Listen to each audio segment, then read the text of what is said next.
ನಮಸ್ಕಾರಗಳು ಗೆಳೆಯರೆ. ದಿವ್ಯಾನಂದ ಮೂರ್ತಿ ಮಾತಾಡ್ತಾ ಇದ್ದೀನಿ ದಿವ್ಯಾರೂಪ ಚಾನಲಿಂದ.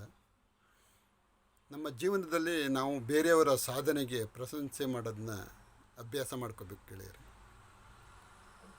ನಮ್ಮ ಕಣ್ಣೆದುರಿಗಿರೋರು ಯಾವುದೇ ಕ್ಷೇತ್ರದಲ್ಲಿ ಒಳ್ಳೆಯ ಸಾಧನೆಗಳನ್ನು ಮಾಡಿದಾಗ, ಆ ಲಕ್ಷಣಗಳು ಕಂಡುಬಂದಾಗ ಅವ್ರನ್ನ ನಾವು ಬೆನ್ನು ತಟ್ಟಿ ಪ್ರೋತ್ಸಾಹಿಸೋದು ಭಾಳ ಒಳ್ಳೆಯದು. ಅವರು ಮತ್ತಷ್ಟು ಸಾಧನೆ ಮಾಡೋಕ್ಕೆ ನಮ್ಮ ಮಾತುಗಳು ಸ್ಫೂರ್ತಿಯಾಗ್ತವೆ.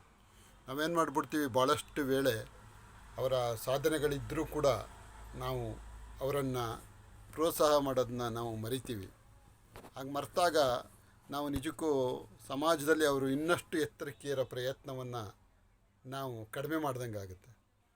ಯಾವುದೇ ಕ್ಷೇತ್ರ ಇರಲಿ, ಅಲ್ಲಿ ಸಾಧಕನಿಗೆ ಒಂದು ಪ್ರೋತ್ಸಾಹ ಬೇಕಾಗುತ್ತೆ. ನಾವು ಸಮಾಜಮುಖಿಯಾಗಿ ಯಾರಾದ್ರೂ ಕೆಲಸ ಮಾಡಿದಾಗ ಪ್ರೋತ್ಸಾಹ ಮಾಡಿದ್ರೆ ಅದು ಒಂದು ರೀತಿ ಸಮಾಜ ಸೇವೆಯೇ ಆಗುತ್ತೆ. ನಮ್ಮ ಪ್ರೋತ್ಸಾಹ ಅವರಲ್ಲಿ ಇನ್ನಿಲ್ಲದ ಶಕ್ತಿಯನ್ನು ತಂದುಕೊಡುತ್ತೆ. ಪ್ರಾಮಾಣಿಕವಾಗಿರ್ಬೇಕು ನಾವು ಪ್ರೋತ್ಸಾಹ ಮಾಡುವಾಗ. ನಮ್ಮ ಪ್ರೋತ್ಸಾಹ ಎದೆಯ ಆಳದಿಂದ ಬಂದಂತಾಗಿರಬೇಕು. ಮತ್ತು ಆ ವ್ಯಕ್ತಿಯನ್ನು ಇನ್ನಷ್ಟು ಪ್ರಗತಿ ಎತ್ತ ನಡೆಯುವ ರೀತಿ ನಮ್ಮ ಪ್ರೋತ್ಸಾಹ ಇರಬೇಕು. ಸುಮ್ಮನೆ ಹೊಗಳಿ ಒನ್ನ ಸೋಲಕ್ಕೇರಿಸಿದರೆಯ ಅನ್ನಂಗಿರಬಾರ್ದು.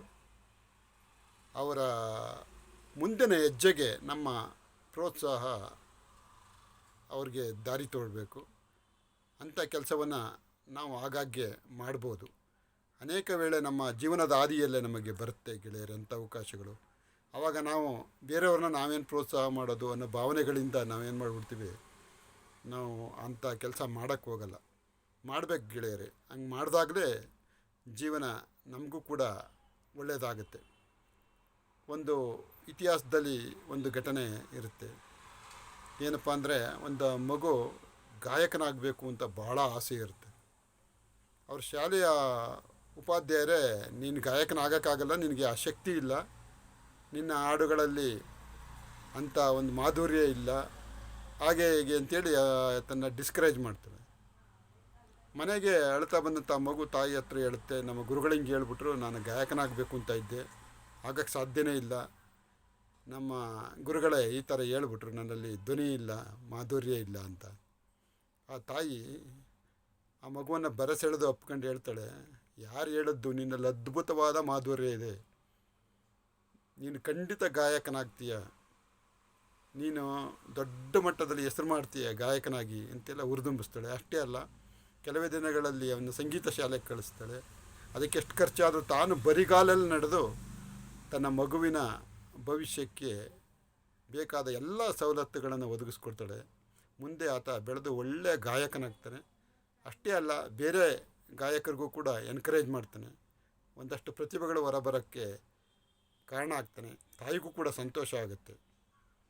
ಆ ತಾಯಿಯ ಆ ಒಂದು ಅದ್ಭುತವಾದ ಪ್ರೋತ್ಸಾಹ ಆ ಹುಡುಗನನ್ನು ಗಾಯಕನನ್ನೇ ಮಾಡುತ್ತೆ. ಅದೇ ಥರ ಇತಿಹಾಸದಲ್ಲಿ ಅನೇಕ ಘಟನೆಗಳಿವೆ. ಅನೇಕ ಬರಹಗಾರರು ನಿರಂತರವಾಗಿ ಬರೀತಾ ಇರ್ತಾರೆ, ಸಂಪಾದಕರಿಗೆಲ್ಲ ಕಳಿಸ್ತಾ ಇರ್ತಾರೆ. ಅವರ ಬರಹಗಳೆಲ್ಲ ಕಸದ ಬುಟ್ಟಿ ಸೇರ್ತಾ ಇರ್ತವೆ. ಅಂಥ ಟೈಮಲ್ಲಿ ಅವರಿಗೆ ಒಂದು ಪ್ರೋತ್ಸಾಹ ಸಿಕ್ಕರೆ ಖಂಡಿತ ಅವರು ಮತ್ತೆ ಬರೆದು ಒಬ್ಬರಲ್ಲ ಒಬ್ಬರು ಸಂಪಾದಕರಿಂದ ಅವರು ಪರಿಗಣಿಸಲ್ಪಡ್ತಾರೆ ಮತ್ತು ಒಳ್ಳೆಯ ಲೇಖಕರಾಗ್ತಾರೆ. ಇತಿಹಾಸದುದ್ದಕ್ಕೂ ಅನೇಕ ಘಟನೆಗಳನ್ನು ನಾವು ನೋಡ್ತೀವಿ. ಅಂಥದ್ರಲ್ಲಿ ನಮ್ಮ ಸುತ್ತಮುತ್ತ ಯಾರಾದರೂ ಪ್ರತಿಭಾವಂತರಿದ್ದರೆ, ಯಾವುದೇ ಕ್ಷೇತ್ರ ಇರಲಿ, ಅದು ಸಣ್ಣದು ದೊಡ್ಡದು ಅಂತ ಇಲ್ಲ, ಅದರಲ್ಲಿ ಅವರು ಸಾಧಕರಾಗಿ ಕೆಲಸ ಅವರು ಸಕ್ಸಸ್ ಆಯ್ತಾರೆ ಅಂತ ಅನ್ನಿಸ್ತಾರೆ, ನಮಗೆ ಎನ್ಕರೇಜ್ ಮಾಡಿಬಿಡಬೇಕು. ಆದರೆ ನಮ್ಮ ಆ ಪ್ರಶಂಸೆ ಮಾತ್ರ ಪ್ರಾಮಾಣಿಕವಾದದ್ದಾಗಿರಬೇಕು. ಅಂತ ನಮ್ಮ ಪ್ರಾಮಾಣಿಕವಾದ ಪ್ರಶಂಸೆ ಅವರಿಗೆ ದೊಡ್ಡ ಶಕ್ತಿಯನ್ನು ಕೊಡುತ್ತೆ. ನಾವು ಹಣಕಾಸುನೇ ಕೊಟ್ಟು ಸಹಕಾರ ಮಾಡಬೇಕಂತೇನಿಲ್ಲ. ಕೆಲವು ವ್ಯಕ್ತಿಗಳಿಗೆ ಒಂದು ಸಾತ್ವನದ ಮಾತು, ಒಂದು ಪ್ರೋತ್ಸಾಹದ ಮಾತು ಅವ್ರನ್ನ ದೊಡ್ಡ ಎತ್ತರಕ್ಕೆ ಕೊಂಡೊಯ್ಯುತ್ತೆ. ಆ ಮೂಲಕ ಅವರು ಮತ್ತಷ್ಟು ಜನಗಳಿಗೆ ಕೂಡ ಸಹಾಯ ಮಾಡ್ತಾರೆ. ಅದರಿಂದ ನಾವು ಎಲ್ಲಾದರೂ ನಮಗಂಥ ಅವಕಾಶ ಸಿಕ್ಕಾಗ ಒಳ್ಳೆಯದನ್ನೆಲ್ಲ ಪ್ರೋತ್ಸಾಹ ಮಾಡೋಣ. ನಮ್ಮ ಪ್ರೋತ್ಸಾಹಗಳು ಒಂದಷ್ಟು ಪ್ರತಿಭೆಗಳು ಅರಳಲು ಸಹಾಯಕ ಆದರೆ ಅದು ನಮಗೂ ಒಂದು ರೀತಿ ಆತ್ಮತೃಪ್ತಿ ತಂದುಕೊಡುತ್ತೆ. ಅಂಥ ಆತ್ಮತೃಪ್ತಿ ತಂದುಕೊಡುವ ಸಣ್ಣ ಕೆಲಸಗಳನ್ನೇ ಮಾಡ್ತಾ ಜೀವನದಲ್ಲಿ ಒಂದೊಂದೇ ಮುತ್ತುಗಳ ಸೇರಿ ಮುತ್ತಿನ ಹಾರ ಆದಂಗೆ ನಮ್ಮ ಜೀವನದಲ್ಲಿ ಅಂಥ ಕೆಲಸಗಳನ್ನು ಸಣ್ಣ ಪುಟ್ಟ ಘಟನೆಗಳ ಒಂದು ಗೊಂಚಲನ್ನೇ ಮಾಡಿಕೊಂಡ್ರೆ ನಮಗೂ ಒಂದು ದಿನ ಹಿಂತಿರುಗಿ ನೋಡಿದಾಗ ಸುಂದರ ನೆನಪುಗಳಾಗಿ ಕಾಡ್ತವೆ ಅಲ್ವೇ. ಆ ಕೆಲಸ ನೀವು ಮಾಡೋಣ ಅಂತ ಹೇಳ್ತಾ ಈ ದಿನದ ವಿಡಿಯೋ ಮುಗಿಸ್ತಾ ಇದ್ದೀನಿ. ಎಂದಿನಂತೆ ತಮ್ಮಲ್ಲಿ ಮನದಾಳದಿಂದ ನನ್ನ ಮನವಿ ಸಲ್ಲಿಸ್ತೀನಿ. ಸಬ್ಸ್ಕ್ರೈಬ್ ಮಾಡ್ಕೊಳ್ಳಿ. ಈ ವಿಡಿಯೋ ನೋಡ್ತಾ ಇರೋರು ಅಥವಾ ಈಗಾಗಲೇ ಮಾಡ್ಕೊಂಡಿರೋರು ಮತ್ತಷ್ಟು ಜನಕ್ಕೆ ಹೇಳಿ ಸಬ್ಸ್ಕ್ರೈಬ್ ಮಾಡಿಸಿ ಅಂತ ಎಂದಿನಂತೆ ಹೇಳ್ತಾ ನನ್ನ ಈ ದಿನದ ಈ ಮಾತುಕತೆಯನ್ನು ಮುಗಿಸ್ತೀನಿ.